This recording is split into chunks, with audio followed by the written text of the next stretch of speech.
बच्चों, आज हम पढ़ेंगे क्लास 9th हिंदी कृतिका के अंतर्गत चैप्टर नंबर पहला इस जल प्रलय में।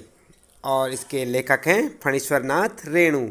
तो आइए पढ़ लेते हैं। सबसे पहले हम आपको बताएंगे पाठ का सारांश और अंत में पाठ से संबंधित प्रश्नों के उत्तर भी। आप देख रहे हैं ना, यहाँ पर ये है इस जल प्रलय में पाठ का सारांश। इस जल प्रलय में लेखक ने बाढ़ के कारण हुई त्रासदी का वर्णन किया है। बाढ़ की स्थिति में लोगों को किस तरह की समस्याओं और कठिनाइयों से गुजरना पड़ता है, यह कहानी उसका वर्णन करती है। लेखक ने बड़ी सावधानी पूर्वक बाढ़ से उत्पन्न समस्याओं का चित्रण किया है। इस जल प्रलय में फणीश्वर नाथ रेणु द्वारा लिखित रिपोर्टाज है, जिसमें उन्होंने सन 1975 ईस्वी में पटना में आई प्रलयंकारी बाढ़ का आंखों देखे हाल का वर्णन किया है। लेखक का गांव एक ऐसे क्षेत्र में था जहां की विशाल और परती जमीन पर सावन भादों के महीने में पश्चिम, पूर्व और दक्षिण के बहने वाली कोसी, पनार, महानंदा और गंगा की बाढ़ से पीड़ित मानव व पशुओं का समूह शरण लेता था। सन 1967 में यानी कि 1967 में भयंकर बाढ़ आई थी। तब पूरे शहर और मुख्यमंत्री निवास तक के डूबने की खबरें सुनाई देती रही। लेखक बाढ़ के प्रभाव व प्रकोप को देखने के लिए अपने एक कवि मित्र के साथ निकले। तभी आते जाते लोगों द्वारा आपस में जिज्ञासावश एक दूसरे को बाढ़ की सूचना से अवगत कराते देख लेखक गांधी मैदान के पास खड़े लोगों के पास गए। शाम को 7:30 बजे पटना के आकाशवाणी केंद्र ने घोषणा की कि पानी आकाशवाणी के स्टूडियो की सीढ़ियों तक पहुंच गया है। बाढ़ का पानी देखकर आ रहे लोग पान की दुकानों पर खड़े हंस बोलकर समाचार सुन रहे थे, परंतु लेखक और उनके मित्र के चेहरों पर उदासी थी। कुछ लोग ताश खेलने की तैयारी कर रहे थे। राजेंद्र नगर चौराहे पर मैगजीन कॉर्नर पर पूर्ववत पत्र पत्रिकाएं बिक रही थी। लेखक कुछ पत्रिकाएं लेकर तथा अपने मित्र से विदा लेकर अपने फ्लैट में आ गए। वहां उन्हें जनसंपर्क विभाग की गाड़ी से लाउडस्पीकर पर की गई बाढ़ से संबंधित घोषणाएं सुनाई दी। उसमें सबको सावधान रहने के लिए कहा गया। रात में देर तक जगने के बाद लेखक सोना चाहते हैं पर नींद नहीं आती। वे कुछ लिखना चाहते हैं और तभी उनके दिमाग में कुछ पुरानी यादें तरोताज़ा हो जाती हैं। सन 1947 में मनिहारी जिले में बाढ़ आई थी। लेखक गुरुजी के साथ नाव पर दवा, केरोसिन तेल, पकाही घाव की दवा और दिया सलाई आदि लेकर सहायता करने के लिए वहां गए थे। इसके बाद 1949 यानी कि 1949 में महानंदा नदी ने भी बाढ़ का कहर बरपाया था। लेखक वापसी थाना के एक गांव में बीमारों को नाव पर चढ़ाकर कैंप ले जा रहे थे। तभी एक बीमार के साथ उसका कुत्ता भी नाव पर चढ़ गया। जब लेखक अपने साथियों के साथ एक टीले के पास पहुंचे तो वहां एक ऊंची स्टेज बनाकर बलवाही का नाच हो रहा था और लोग मछली भूनकर खा रहे थे। एक काला कलूटा नटवा लाल साड़ी में दुल्हन के हाव भाव को दिखा रहा था। फिर एक बार सन 1967 ईस्वी में जब पुनपुन का पानी राजेंद्र नगर में घुस गया तो कुछ सजे धजे युवक युवतियों की टोली नाव पर स्टोव, केतली, बिस्कुट आदि लेकर जल विहार करने निकले। उनके ट्रांजिस्टर पर हवा में उड़ता जाए गाना बज रहा था।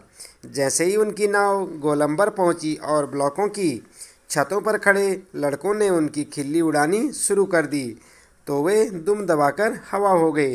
रात के 2:30 बजे का समय था पर पानी अभी तक वहां नहीं आया था। लेखक को लगा कि शायद इंजीनियरों ने तटबंध ठीक कर दिया हो। लेखक को नींद आ गई।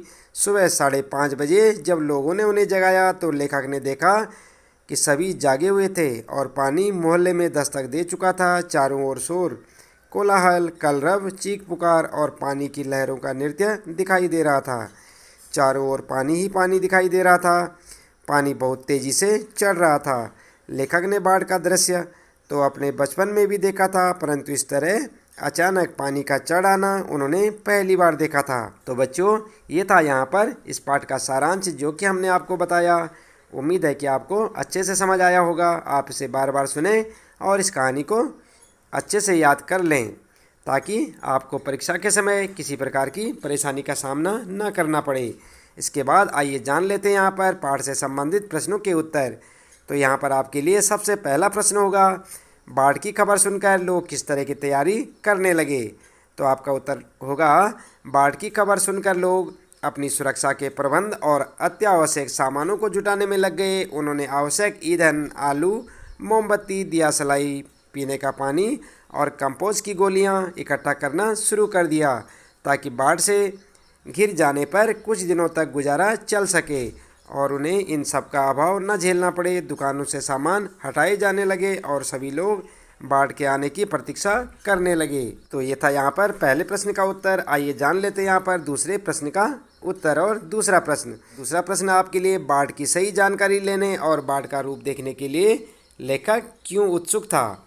तो उत्तर लिखेंगे आप, मनुष्य होने के नाते लेखक भी जिज्ञासु थे। उन्होंने बाढ़ के कहर को कभी भोगा नहीं था। हाँ, वे बाढ़ पर लेख, कहानी, रिपोर्टाज आदि अवश्य लिख चुके थे, परंतु किसी नगर में, विशेषकर अपने नगर में पानी किस तरह घुसेगा या किस प्रकार घुसेगा यह जानना बिल्कुल नया अनुभव था। उन्हें घुसते हुए पानी को देखने की बड़ी उत्सुकता थी। इसके बाद बच्चों आइए जान लेते हैं यहाँ पर तीसरा प्रश्न है, सबकी जबान पर यही जिज्ञासा, पानी कहाँ तक आ गया। इस कथन से जन समूह की कौन सी भावनाएं व्यक्त होती हैं। तो उत्तर होगा, सबके मन में पानी कहाँ तक आ गया है, इसकी ही जिज्ञासा थी। पानी कहाँ तक आ गया है, इन शब्दों से हमें जनमानस के कौतूहल, उत्सुकता और सुरक्षा की भावना प्रदर्शित होती दिखाई देती है। इसके बाद चौथा प्रश्न है, मृत्यु का तरल दूत किसे कहा गया है और क्यों। तो उत्तर होगा आपका, बाढ़ के निरंतर बढ़ते हुए जल स्तर को मृत्यु का तरल दूत कहा गया है। बढ़ते हुए जल ने अपनी भयानकता का संकेत दे दिया था। बाढ़ के इस आगे बढ़ते हुए जल ने न जाने कितने प्राणियों को उजाड़ दिया था, बहा दिया था और बेघर करके मौत की नींद सुला दिया था। इस तरल जल के कारण लोगों को मरना पड़ा, इसलिए इसे मृत्यु का तरल दूत कहना बिल्कुल सही है। इसके बाद पांचवा प्रश्न आपके लिए, आपदाओं से निपटने के लिए अपनी तरफ से कुछ सुझाव दीजिए। तो आपका उत्तर होगा, पहला सुझाव होगा, आपदाएं किसी को बताकर नहीं आती, इसलिए हमें चाहिए कि हमारी सरकार सभी प्रकार की आपदाओं से निपटने के इंतजाम कर ले। इसके बाद दूसरा होगा, आपदाओं से संबंधित उपकरणों का उचित रखरखाव होना चाहिए ताकि समय आने पर उनका उपयोग किया जा सके। तीसरा होगा, आपदाओं से निपटने का सभी को प्रशिक्षण दिया जाए। और चौथा होगा यहाँ पर, जनता और सरकार को आपदाओं के समय सूझबूझ, धैर्य तथा विवेक से काम लेना चाहिए। इस प्रकार से आप यहाँ पर पांचवें प्रश्न का उत्तर लिख सकते हैं। यहाँ पर जो आपके लिए छठा प्रश्न है, यह, जब दानापुर डूब रहा था तो पटनिया बाबू लोग उलट कर देखने भी नहीं गए। अब बूझो, इस कथन द्वारा लोगों की किस मानसिकता पर चोट की गई है। तो उत्तर होगा आपका, उक्त कथन द्वारा लोगों में पाई जाने वाली क्षेत्रीयता की भावना, स्वाभाविकता, कठोरता एवं पारस्परिक द्वेषपूर्ण मानसिकता पर चोट की गई है। यह आम दुखी ग्रामीण के मन की स्वाभाविक प्रतिक्रिया को भी दर्शाती है। लोग संकट की घड़ी में एक दूसरे की सहायता करने के बजाय अपने निजी स्वार्थों को अधिक महत्व देते हैं। अपने सुख सुविधाओं को छोड़कर किसी संकटग्रस्त व्यक्ति का हाल जानने का भी कष्ट नहीं करते। इसके बाद सातवां प्रश्न आपके लिए, खरीद बिक्री बंद हो चुकने पर भी पान की बिक्री अचानक क्यों बढ़ गई थी। तो आपका उत्तर होगा, उत्सुक लोग बाढ़ को देखने के लिए बड़ी संख्या में इकट्ठे हो रहे थे। वे बाढ़ से भयभीत नहीं थे बल्कि हंसी खुशी और कौतूहल से युक्त थे। ऐसे समय में पान उनके लिए समय गुजारने का सबसे अच्छा साधन था, इसलिए अन्य सामानों की दुकानें जहां बंद होने लगी थी वहीं पान की बिक्री अधिक बढ़ गई थी। इसके बाद आठवां प्रश्न आपके लिए, जब लेखक को यह एहसास हुआ कि उसके इलाके में भी पानी घुसने की संभावना है तो उसने क्या क्या प्रबंध किए। तो आपका उत्तर होगा, जब लेखक को एहसास हुआ कि उसके इलाके में भी पानी घुसने की संभावना है तो वे रोज़मर्रा की चीज़ें जुटाने में लग गए।